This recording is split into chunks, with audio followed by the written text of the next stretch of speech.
Shaun wasn't feeling too good, I wasn't feeling that good, and we were pretty bad the next morning. We were both showing symptoms of COVID, so we both went to get tested, and we both tested positive.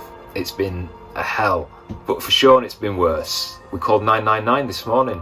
They did some tests and took him straight into the Royal at Stoke, but he's not looking good, and we've just got to wait and see. You back, Ben? 4 weeks after I recorded that, and we're still here at Etruria Junction. Things went a bit mad. Yes. Shaun ended up in hospital. Luckily, you're not looking as grey as your jacket now. No, I was pretty poorly. He was pretty poorly. He was in hospital a couple of days, but luckily, fingers crossed, he's on the road to recovery. I am, yes. And the doctors say he should be all right. Yeah, I'm fine. It's just cough now. Towards the end of the year, so we've just got like no haircuts, so all the grey hair's coming out. Yeah. and we look a little bit thinner than we did before. Yeah. Unfortunately, Shaun lost his dad. All right. Right. Show must go on. We're at Etruria Junction, just off the Trent and Mersey Canal, and this is the Caldon Branch of the Trent and Mersey. It used to be 30 miles long, goes down towards Uttoxeter. Nowadays, you can only get about 18 mile towards Froghall and Froghall Tunnel. Now that's the tunnel where it's like, are we going to get through it or not? Because it's really low down. And some boats can, some boats can't. We know that we can because we know the measurements. So we're not going to do Froghall Tunnel by boat. No. I might try and get down there by some other means. He'll probably swim knowing I'll put him. my Speedos on, it'll be alright in December, that, won't it? Yeah, it'll be lovely.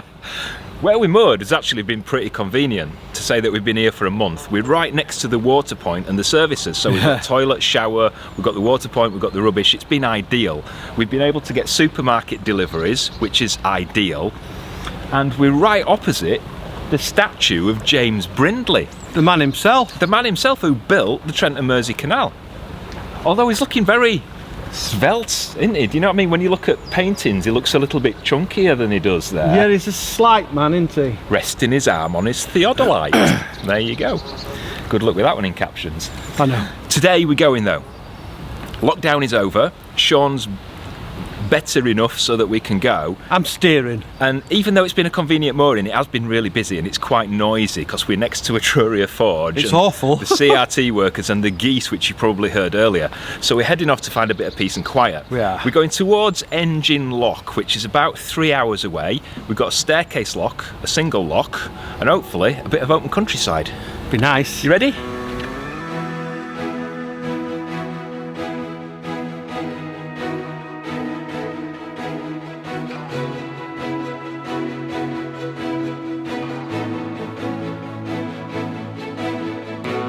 There's 4 boats moored up here today, but Etruria Junction used to be a really busy place, especially back in the 19th and early 20th century. It was literally the headquarters of the whole Trent and Mersey Canal.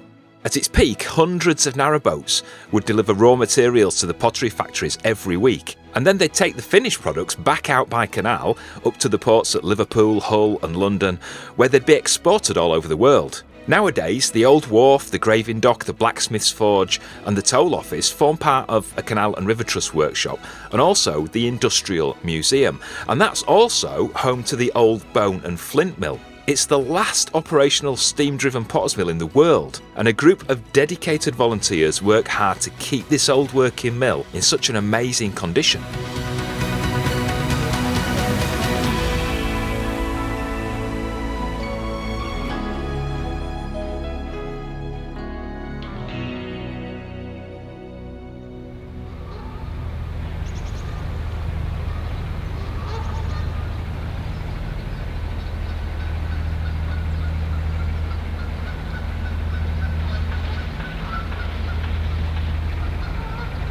Just around the corner from where we've been moored are the Bedford Street Staircase Locks. It's right next to a park, and this used to be the old infirmary at Hanley. It used to be called the Dispensary, the House of Recovery. Sounds like some 90s rave club, doesn't it? But this is the staircase lock. It's 2 together. So what's a staircase lock? What's the difference? Well, a normal lock, you have a set of gates at the top and bottom and pounds of water at either side. Now in a flight of locks you might have several locks with a pound of water in between. A staircase lock doesn't have that pound of water in between it, so you basically go from one lock straight into the next one. The top gates of the bottom lock are the bottom gates of the second lock. That sound confusing? It's really not. Let's show you how they work.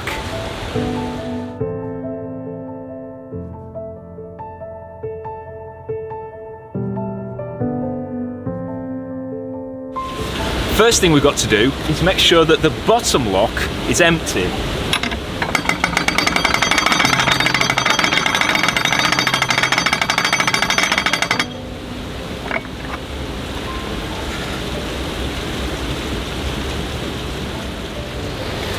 Then we've got to make sure the top lock is full.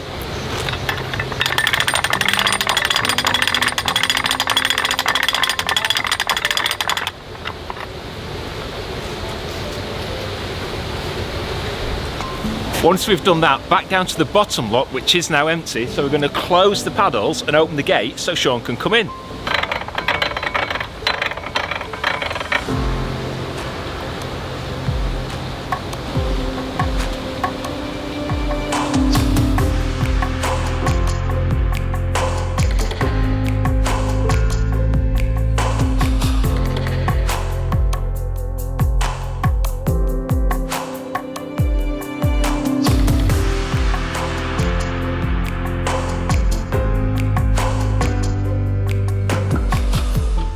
Shaun is in the bottom lock.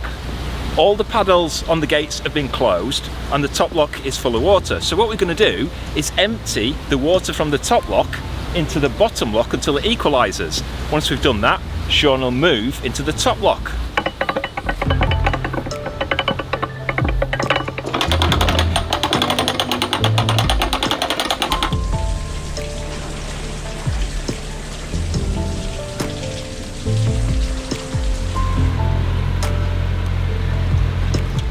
Normally on staircase locks you've got to be really careful.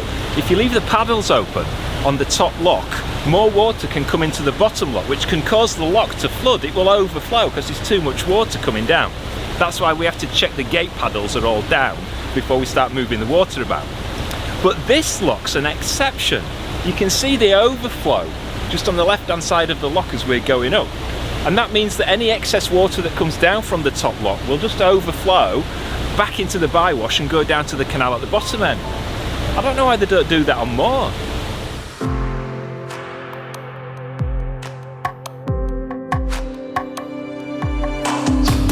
With the bottom lock now full and equalised with the top lock, just going to close these paddles, open the gates, and Shaun can move into the top lock.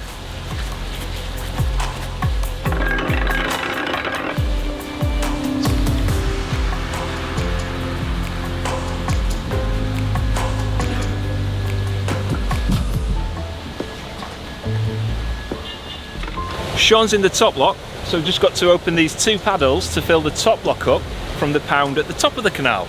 Ready? Ready.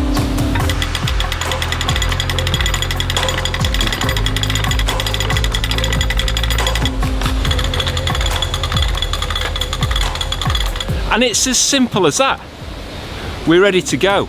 Now if you were doing it the other way round, it's actually the same procedure. You make sure the top lock's full because you'll be coming into it from the top. Make sure the bottom lock is empty because you're going to empty the contents of the top lock into the bottom lock, and then you just open the bottom gates when it equalises and off you go that way. Simple.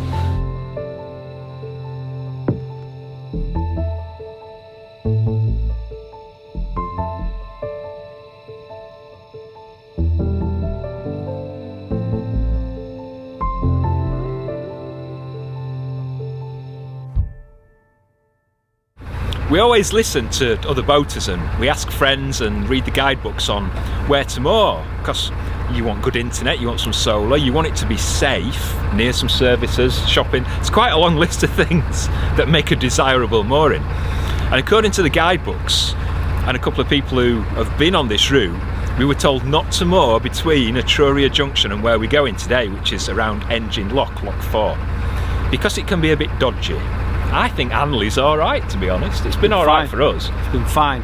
But it just goes to show that you should take any advice with a pinch of salt. Might be because of lockdown. Yeah, I mean, it might be different because we've been locked down. You don't know, but we've had 4 weeks and no trouble at all, apart from those geese. Geese, noise, so much noise. Imagine like 50 people trying to play a trumpet out of tune. That's what it's like, innit? Yeah.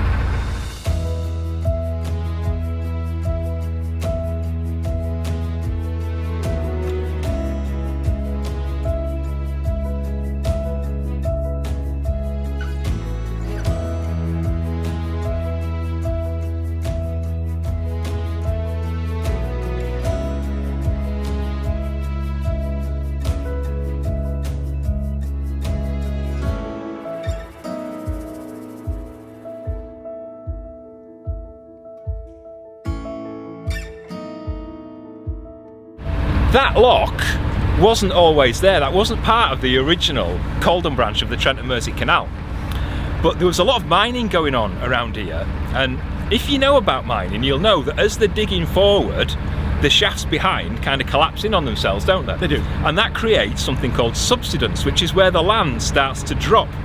And that's what happened with the canal. The level of the canal started to drop, so they had to put that extra lock in. And it's only about 3 foot, but it equalises the levels of the canal. And have a guess what they called the lock. I've no idea. Spitting a fly out. Planet Lock. How cool is that? That is like the coolest name for a lock. Planet Lock. That's not rude. I've got a couple of other favourites that are a bit rude, but we're not doing rude today. But Planet Lock, how cool. It's cool, that, isn't it?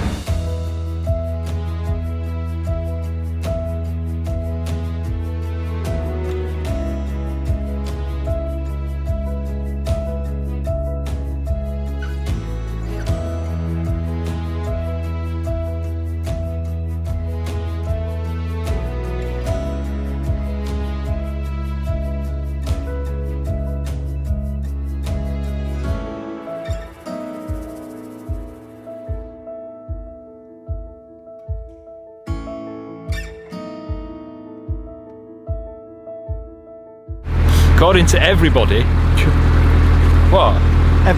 Everybody says the Caldon Canal is so beautiful. And we know it is a little bit further on from where we are. Just not yet. But we've got to get out of Hanley and Stoke-on-Trent before we get back out into the countryside. Sorry, I thought there was a little blemish on the lens then, it's a reflection. But there's so much development going on. I mean, up until like 40 years ago, there were still boats carrying pottery up and down here. But then the redevelopment started and all the potteries started going out of business or moving, and the flats and shops and houses started springing up. And the sun's behind us again now, so we've gone very shadowy. Say something menacing. Menacing. Excellent.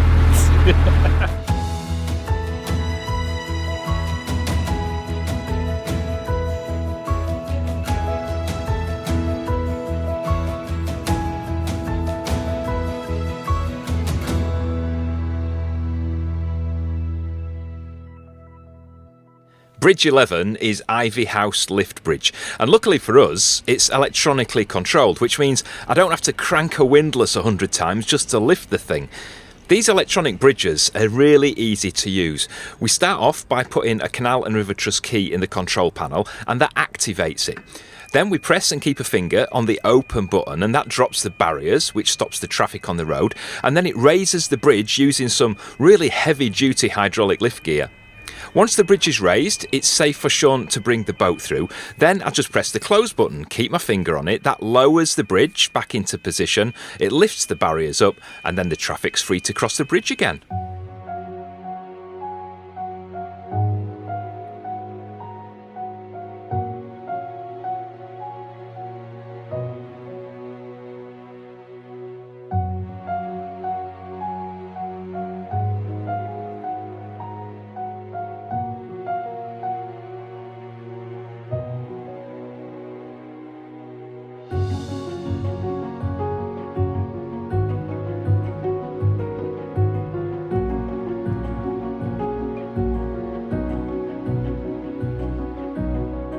We're in a bit of a tight squeeze again.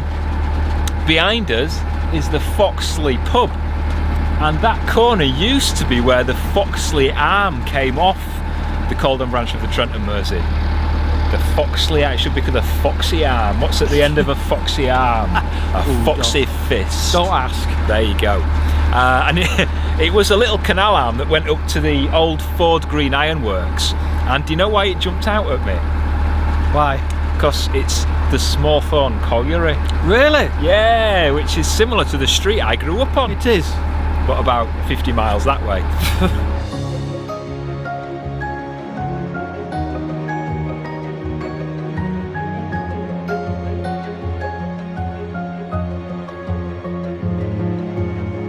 We're in that weird kind of place. Nope, not back in Leighton Buzzard. Where we've got urban on one side and rural on the other. Yes. Now, we like rural on both sides. And apparently about half a mile ahead of us, it does start to open out into countryside. So that's what we're aiming for. The thing is, as you can probably tell, the light's getting a bit lower. Because the days are only about, what, an hour and a half long at the moment? If that. So we've already got the mist coming back down onto the canals. It is getting chilly and there's a bit of frost appearing in my lips. So I think we need to get moored up, fire on, and a fry up going. Oh.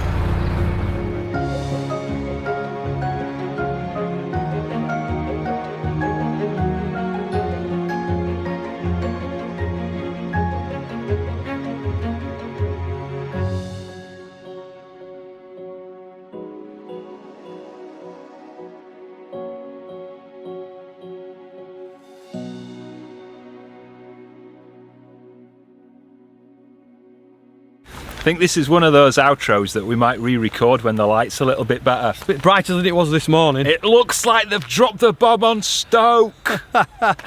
Blimey, that is bright, isn't it? It is. This winter sunshine is really low and it's not good for the solar. Instead of getting about 4 kilowatts a day, we get about between 500 watts and 1 kilowatt a day. And Otis is not happy, as you can probably hear. Yeah. We've moored literally a couple of 100 yards before Engine Lock, which is lock number 4. We didn't fancy it, to be honest. No. Shaun's not right well. I mean, he looks handsome enough, but he's basically dust and ash inside I him. am at the moment. So it's about 5.5 miles we've done today. It's taken us about 4 hours. Yeah. And he's absolutely knackered. So we're going to go in, have a nap. I think Otis needs a nap as well. He's tired. After his walk. And we will catch you next time when we're going to continue heading east or southeast or whichever way it is. To the end of it. Towards Frogall on the Caldon Branch of the Trent and Mersey Canal. Join us for that if you've enjoyed this vlog. I hope you have. And you're not already, please subscribe to the channel. There's buttons all over the place to do it. And if you hit the thumbs up, that will give the video a like, much appreciated. You can also get notifications every time we release a new vlog. Just hit the bell next to the subscribe button. If you fancy supporting us and the channel, you can do in 2 ways. One is to hit the join button on our YouTube page, or you can join via Patreon. If you're not watching on a TV, the link is up behind Shaun's head. Oh, it's definitely nap time, isn't it? Definitely. We'll catch you next week. Take care of yourselves. See you later. Ta-da!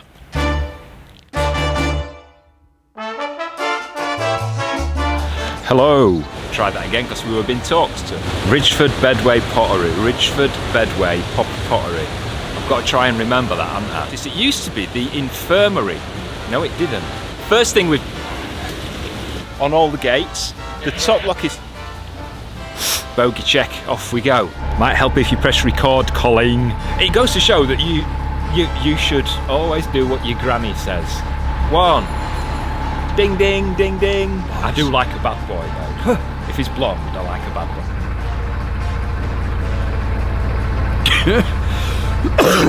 It will overtake people. He's got no energy, bless him. Oh dear. I've no idea. Spitting a fly out. 10 bogey check.